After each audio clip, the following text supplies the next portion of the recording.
You're kicked out.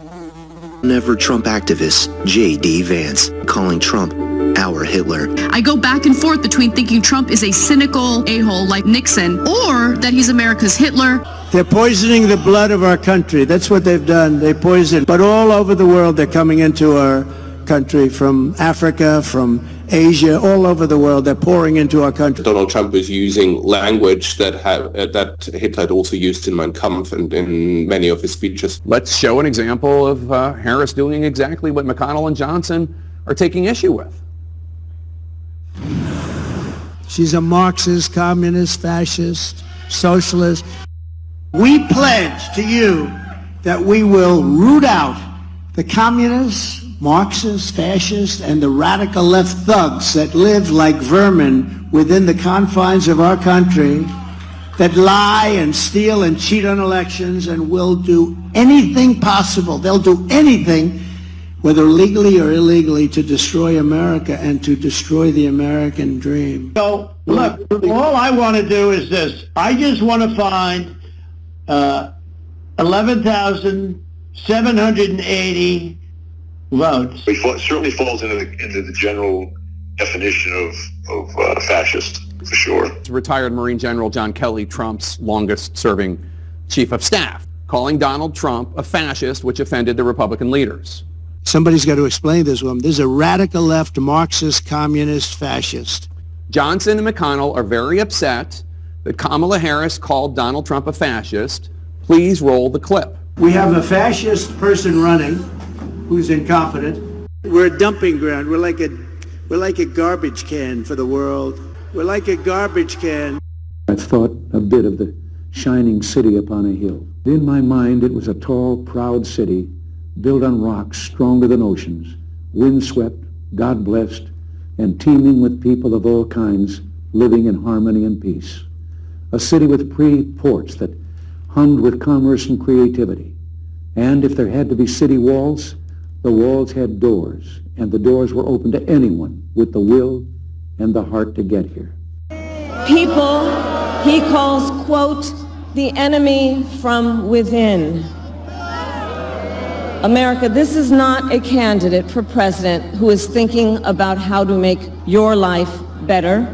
This is someone who is unstable, obsessed with revenge, consumed with grievance, and out for unchecked power. I have the right to do whatever I want as president, but I don't even talk about that. Donald Trump has spent a decade trying to keep the American people divided and afraid of each other. That is who he is.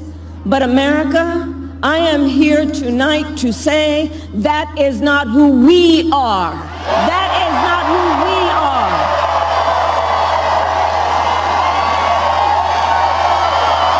That is not who we are.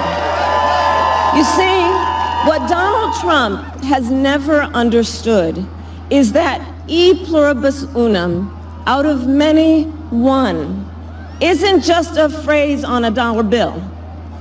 It is a living truth about the heart of our nation. Our democracy doesn't require us to agree on everything. In fact, we like good arguments from time to time. Just think of your own family, right?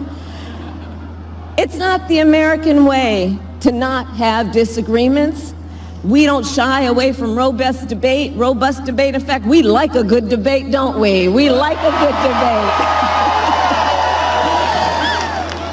And the fact that someone disagrees with us does not make them the enemy within. That's right. They are family, neighbors, classmates, co-workers. They are fellow Americans. And as Americans, we rise and fall together.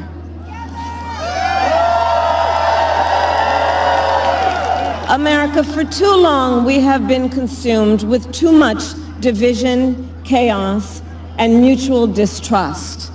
And it can be easy then to forget a simple truth. It doesn't have to be this way. It doesn't have to be this way.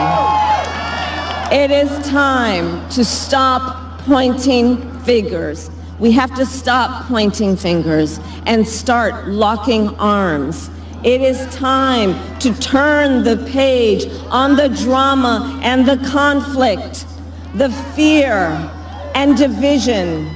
It is time for a new generation of leadership in America.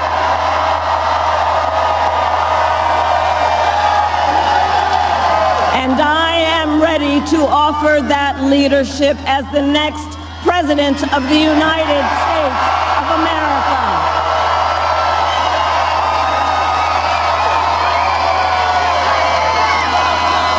Now look. We have a lot of bad people, but when you look at Shifty Schiff and some of the others, yeah, they are to me the enemy from within.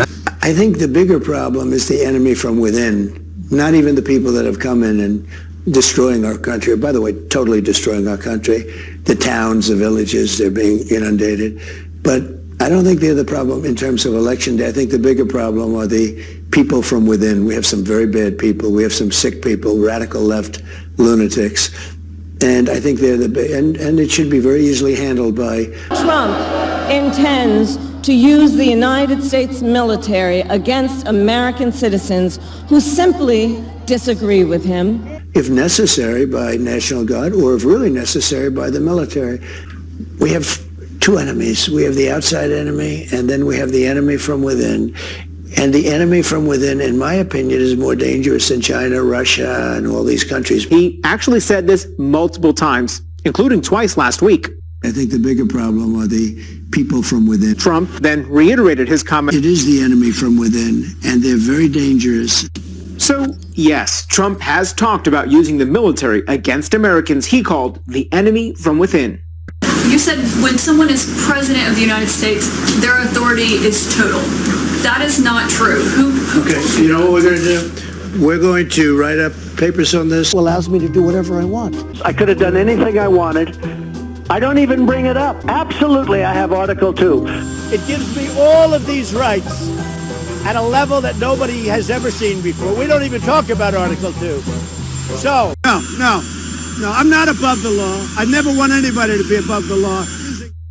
And yes, I do have an absolute right to pardon myself.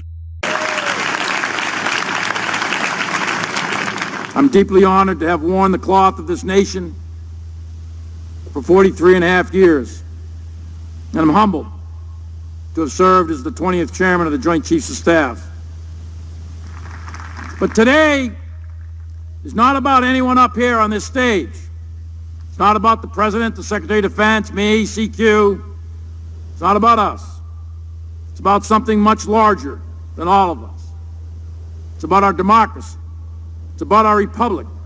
We are unique among the world's armies. We are unique among the world's militaries. We don't take an oath to a country. We don't take an oath to a tribe. We don't take an oath to a religion. We don't take an oath to a king or a queen or to a tyrant or a dictator. And we don't take an oath to a wannabe dictator. We don't take an oath to an individual. We take an oath to the Constitution, and we take an oath to the idea that is America, and we're willing to die to protect it. Those values and ideas are contained within the Constitution of the United States of America, which is the moral North Star for all of us who have the privilege of wearing the cloth of our nation. It is that document that all of us in uniform swear to protect and defend against all enemies, foreign and domestic.